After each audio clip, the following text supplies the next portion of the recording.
সম্মানিত সুপ্রিয় দর্শক শ্রোতা দেশ ও প্রবাস থেকে যারা আমাদের সাথে সংযুক্ত আছেন, ভিডিও দেখছেন অথবা শুনছেন, সবাইকে আন্তরিক প্রীতি ও শুভেচ্ছা জানিয়ে শুরু করছি আজকের নতুন একটা প্রতিবেদন। বন্ধুরা, আমার সাথে সুইট একটি আপু সংযুক্ত আছে, কয়েকদিন আগে থেকেই যোগাযোগ ছিল, উনি প্রতিবেদন করবে। কেন আসলে বিস্তারিত তার মুখ থেকে শুনবো, আপনারা অবশ্যই ভিডিওটা কন্টিনিউ করলে বুঝতে পারবেন। আসসালামু আলাইকুম আপু। ওয়ালাইকুম আসসালাম। ভালো আছেন নি আপনি? হ্যাঁ, ভালো আছি। আপনি ভালো আছেন ভাইয়া? এই তো আলহামদুলিল্লাহ, আমি ভালো আছি। আপু, শুরুতেই জেনে নিচ্ছি আপনি প্রতিবেদনে আসার কারণ কি ছিল, একটু বলেন। ভাইয়ের প্রতিবেদনে আসছি। আমি একটা অবিবাহিত মেয়ে, বুঝছেন? আমার বাবা মা ভাই নেই। আমি আছি সৎমার কাছে। মনে করেন যে মানে অবহেলায় অনাথের আর কি বড় হয়েছি। এখন আমি এরকম জীবনযাপন চাইতেছি না। আমি চাইতেছি আমি একটা ভালো মানুষ। মনে করেন সে যদি আমার দায়িত্ব নেয়, আমাদের যদি বিবাহ করে, তাহলে আমি তার কিছু ছেড়ে দেবো। বুঝছেন? আমি আর এখানে থাকতে চাই না। আমি এই কারণে এই প্রতিবেদনে আসছি। বুঝছেন? আপনি একটু জোরে কথা বললেন। আপনার বর্তমান বয়স কত চলে? 22। আমি বুঝি নাই, একটু জোরে বললেন। 22। 22 বছর। আপনার আগে বিয়ে হয় নাই? না, আমার বিয়ে হয়নি। পড়াশোনা কিছু জানেন? পড়াশোনা বিস্তারিত করতে পারি না, আমি টাকার অভাবে মনে করেন বাধ্য কিন্তু পড়া। নামাজ পড়া হয়নি আপনার? নামাজ কালাম পড়া হয় না, মনে করেন সংসারে কাজ কাম করি তো। নামাজ পড়তে হবে, নামাজের কোনো অজুহাত নাই। বাংলা লেখাপড়া তেমন করতে পারেন নাই। কোরআন শরীফ পড়তে জানেন? আচ্ছা, বুঝুন।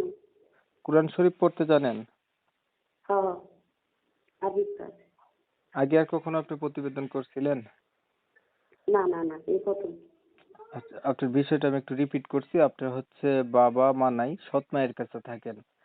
আপনার বয়স 22 বছর।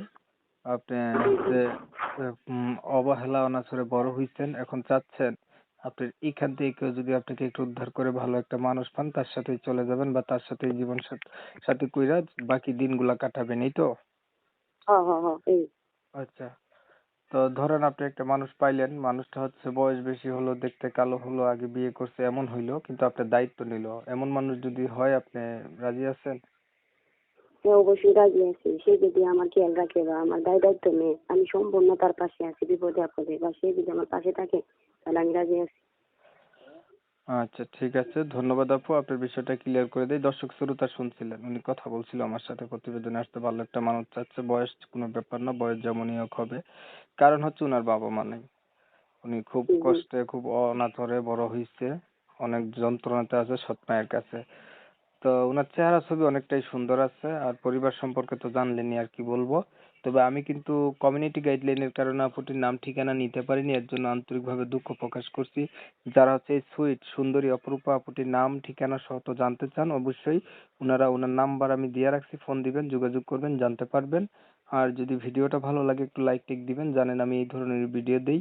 অনেক সময় নিয়ে আমার সাথে থেকে ভিডিও দেখছেন, এমএসকে টিভির পক্ষ থেকে সবাইকে জানাই ধন্যবাদ। আপু, আর কিছু বলবেন? না ভাই, আমার আর কিছু বলার নাই। আমি একটা ভালো মানুষ চাই, এটাই আমার চাওয়া। ঠিক আছে, সবাই ভালো থাকবেন, সুস্থ থাকবেন, আল্লাহ হাফেজ।